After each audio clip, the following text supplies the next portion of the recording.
Hello, Life Church, and anybody else that's watching with us today on YouTube. My name is Don Finley, the pastor of Life Church, and I want to give you an encouraging message as we're in this time of the coronavirus crisis. And I think one of the most important things we need to know how to do is how to strengthen yourself in the Lord.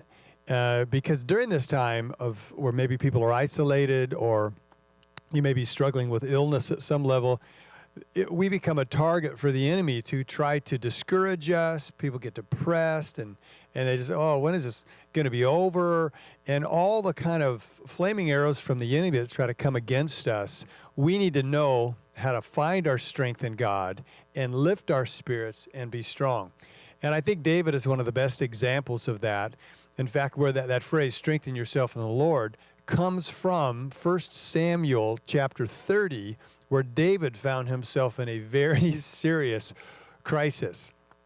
If you remember the history of it, David was running from Saul, and during that season, there were many men who had gathered themselves around David. They were ones that were discontent and depressed, and they were out there. But David developed this band of merry men who traveled around running from Saul, but they also would raid the enemies of Israel, and so they survived and got food and clothing by that. And he had actually developed a relationship with the Philistine king and had given David the city of Ziklag, which formerly had been part of the Philistines' territory.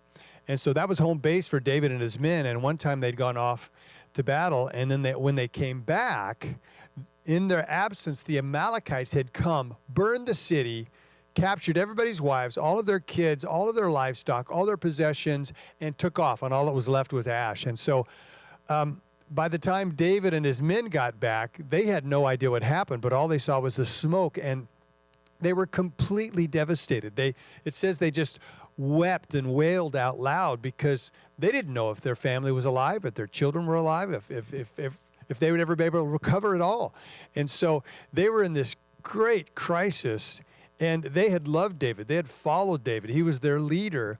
And at that point, because of their deep sorrow and anguish, they turned on David and began to talk of stoning him. Said, David, this is your fault. You did this to us. I've lost everything. It's because of you. And so that was a very real crisis for David. But the scriptures say that he strengthened himself in the Lord and was able to rally the men, and they went and eventually recovered all. That's the end of the story. But in that place, I think we need to be able to follow David's example. How can we, in the midst of a crisis, find strength and encouragement for our soul? And I remember back in Bible college days, my teachers taught me a lot about how many of the biblical characters went through very difficult times before the blessing and the breakthrough came from the Lord. And I remember thinking, Lord, if I'm just a really good boy, I think maybe I could avoid crisis. If I just do all the right things, make all the right decisions, I will never have to have a crisis like this. Well, that's not really true, because I wound up having personal crisis where I had to know how to strengthen myself in the Lord as well. And I want to encourage in you that. But if you think about different people, Joseph had these great dreams, and then he was sold into slavery, then he was thrown in prison before the Lord turned it around and breakthrough for him. Another one was Moses. He was cast out, and he was 40 years in the wilderness. Who wants to spend 40 years in the wilderness waiting for God to bring a breakthrough? And there's many other people who had these crisis moments. I like to call it a zigzag moment, where you've got to take a stand by yourself. And I want to encourage you that you can learn to do that. During this corona pandemic, we need to understand this is a time to exercise our spiritual strength. That which you have developed in your life, rise up and use it as something where God is going to meet you in this place and find courage, not just for yourself, but for your family, for your neighborhood and other people in that way. And, you know, it doesn't tell us what David did.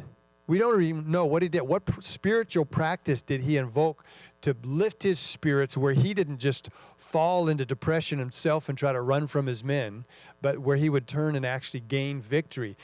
So all I can do is think about his life and what had he developed before then. What had he done? He had developed the song. He was the great psalmist. He wrote songs, and he was always singing. Even from the time of being a boy, he sang to the Lord. And so this had become an intricate part of his life, and maybe that's what he did, but we don't know. Maybe he prayed. Maybe he found lifting his request to the Lord that God met him in that place, because the promise of Scripture is that when we call on the name of the Lord, he's going to come and respond. He's going to save us in that place where we call out. Maybe he remembered the prophetic promise he had from Samuel. You know, if he's in danger of being killed, he'd have to compare that to this promise that Samuel had said, you're going to be king of Israel, and it had not happened yet. Maybe by grabbing a prophetic promise. Those are just some possibilities of what he did. And you each have your own things that you could do to find strength in a time of crisis, in this time of need where you're going to reach out to the Lord. I know what I've done to strengthen myself in the Lord. One of the things is that I begin to declare promises. When I get depressed or discouraged, or lies of the enemy are trying to come and deceive me, I have found that declaring the promises of God lifts my spirit. I mean, it's not immediately, but sometimes I'll just start going through a list of the promises that I know.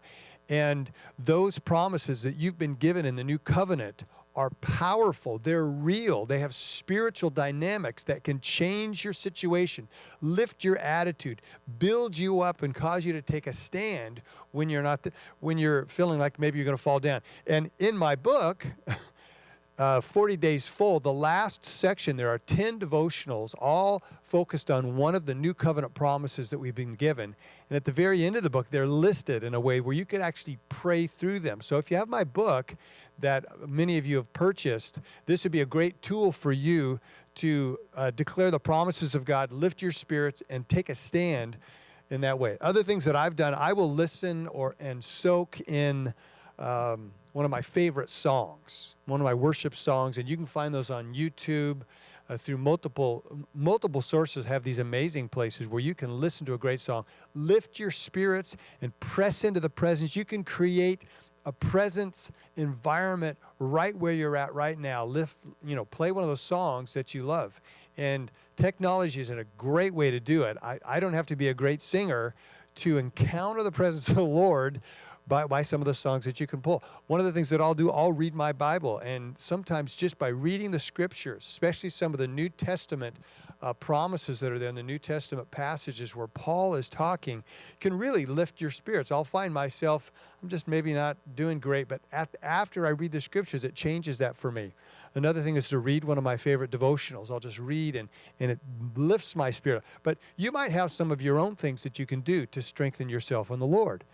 But in a time of crisis, you can take a stand, and that which you've learned in the light, in a place where it's dark and it's trying to bring you down, you can find hope. You can let the love of God bring you up and fill your environment and atmosphere with faith by making positive declarations and just so many other things that you can do. So I encourage you to do that. Don't let discouragement or isolation bring you down. Strengthen yourself in the Lord. Thank goodness there's not a group of warriors standing around with rocks in their hands preparing to kill you, but you might be getting targeted by the voice of the enemy. But it's still the same. We have to know how to take a stand by ourselves. Now, having friends to be with you is phenomenal. That's great, and that's another way to be strengthened in the Lord. But every one of us have to learn how to do it by ourselves. We have to learn how to say, I will not give up. I will not surrender. I'm going to set my hope in the Lord. He's my rescuer. He's my strength, and He will deliver me today. So I encourage you today to do that. Strengthen yourself in the Lord, and we're going to get through this thing, and we're going to not just get through it. We're going to be victorious in the middle of this, and you have the victory in Christ today. God bless you, and we'll see you next time.